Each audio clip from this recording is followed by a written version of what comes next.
Hey, what's going on, everybody? We're looking at the Hidizs uh, MD4. This is one of their latest IAMs. It's an all-balanced armature. You can see right here on the box, 4 balanced armature drivers. And looking around the box is pretty nice. Surprisingly,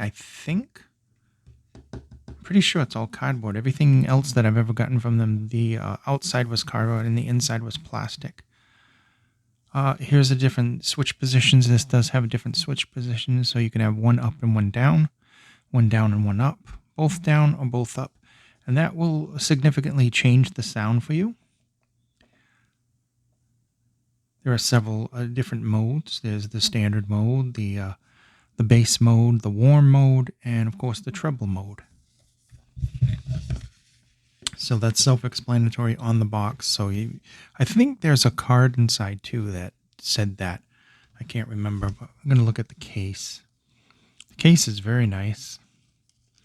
Inside this case, I have the little nozzle tool and the thing, but you can fit your ear tips in here if you need extra ear tips.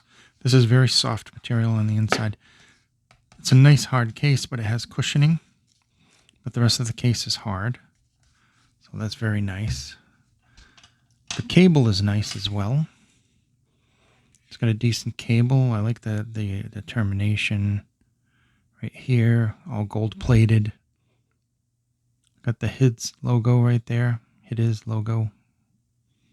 Somebody kept calling it Hidizs, and now that's just stuck in my head. So every now and then I'll call it that. It is Hidizs. D and S. Nice splitter right there. Copper color, kind of pretty. Matches the earphones themselves. Let's get a good look at these. They're absolutely gorgeous. I gotta say, out of a dozen ones you get, every now and then you get one that's just really pretty, and this is one of those. It's extremely nice looking.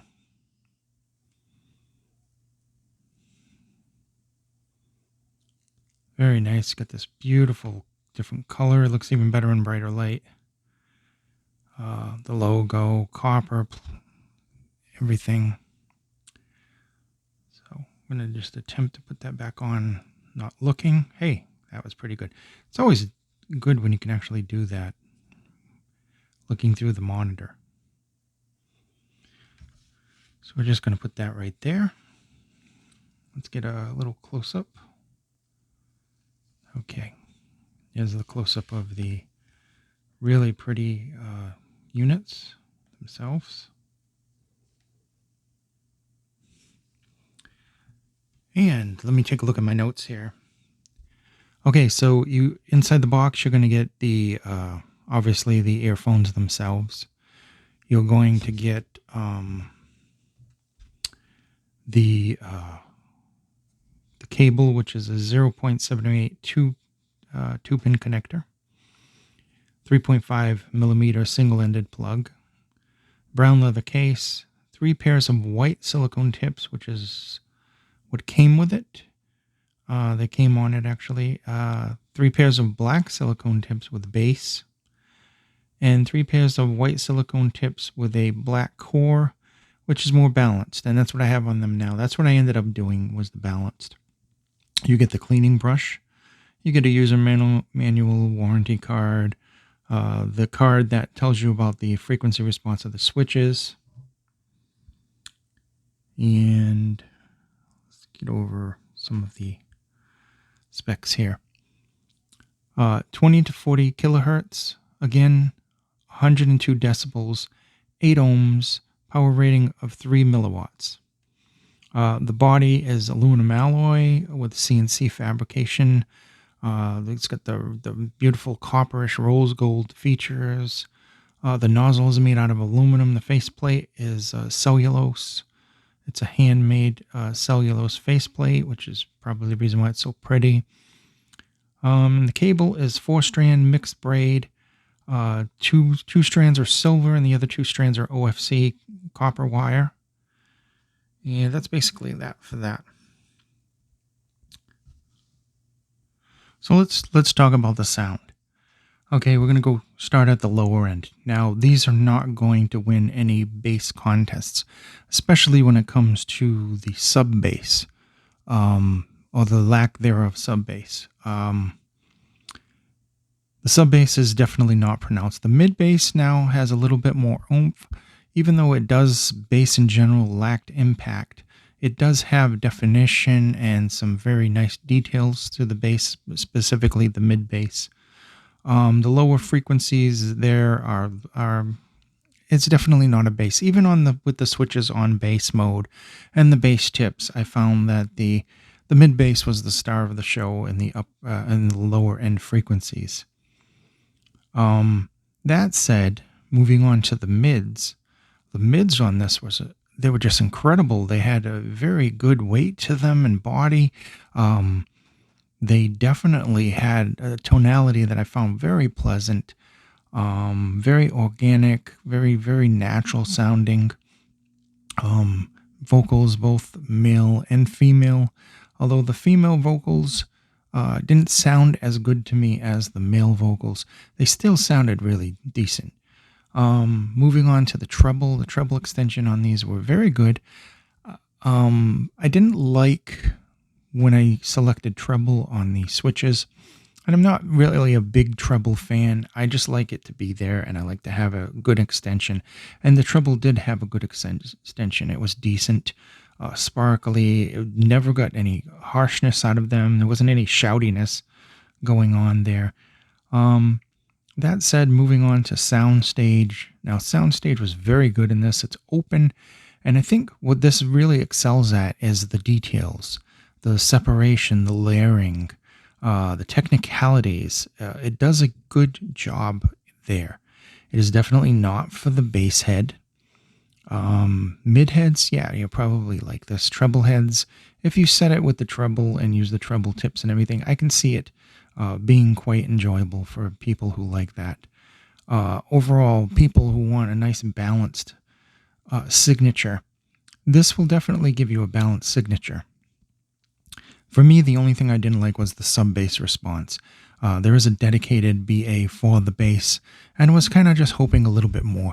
Maybe something toward like the CCA CS16 or the TRN BA5. They just have a little bit more punch there. Even the Dunu Studio 3, just a little bit more punch in their lower end. That said, on the Griffin, this sounded fantastic, to be quite honest. There was a little bit more pronunciation, especially when you're using the X bass, and it just sounded good overall. It sounded really good on the V6 from Tempo Tech, and the Surf Fans, not so bad either on the Surf Fans, although the Surf Fans is a little toward the brighter side in the higher frequencies. Great on the Tri TK2 as well. And also we used a lot of the, for testing, was the AP80 Pro X, because of course they're both from the same brand. So I figured I'd just match them. Traveling, I took that because that's obviously smaller. And they both look really good with the blue color. Even the shell is a pretty blue color. So let's talk about isolation and comfort. It's very good. This is that, stereotypical guitar pick, kind of almost like a similar shape to like a guitar pick. And it's quite comfortable in the ears. It's not overly big. It has some ergonomics right there with the little duck fin. It's not overly odd-shaped with pointy edges or anything. And then the tips were very good, actually. The tips that they give you are very, very good. You're probably going to want to add your own, but I don't think you need to do that with this. It actually comes with some decent quality tips. That said, isolation was very good. Comfort was very good. Build quality on these is exceptional. You're not going to really find, for this price range, until you hit maybe the 600, you're not going to really find anything built as nice as this. This is really nice. So ultimately, it is very good with its layering, its openness, its separation, the details, the technicalities, and just overall, it's more of a mid-treble centered kind of IAM with some decent mid bass. Like I said, the only thing I can fault with this is the sub bass, thereof, or the missing sub bass. You can hear it. You can hear when it has a thing, but there's no rumble there that should be there, at least even with a BA. Now, I could be a little biased. I'm so used to single dynamic drivers now. Seems like every week there's a single dynamic driver. So I don't get a lot of all BAs anymore. I get hybrids and single DDs. So that said, though, it sounded good. It was pleasant sounding. It, a lot of times with this, there's really not that bad of an IM. I mean, there are some bad IMs out there, but in general, it's more of finding the right IM for you and for the type of music you're listening to. If you're listening to, say, a lot of rock music, a lot of hip hop, or a lot of pop music with those bass lines and everything, if you watch a lot of YouTube, or you use a lot of EQ, and I didn't EQ these. I mean, I suppose with EQ and some aftermarket tip changes, cable change, it may be a different story. There may be a little bit of extra oomph down in the lower end, but it's definitely not for those types of music. This would be more suited towards somebody listening to classical, jazz, vocal, instrumental, and stuff like that. It does superb on those.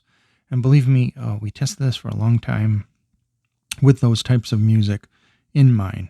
Although I did try the pop and everything else at first, and I was like, well, we're going to have to find a music that suits this the best. So that said, that's basically the story about this one. I hope this video was informative. Please be safe, and I will see you somewhere out on the internet. Thank you.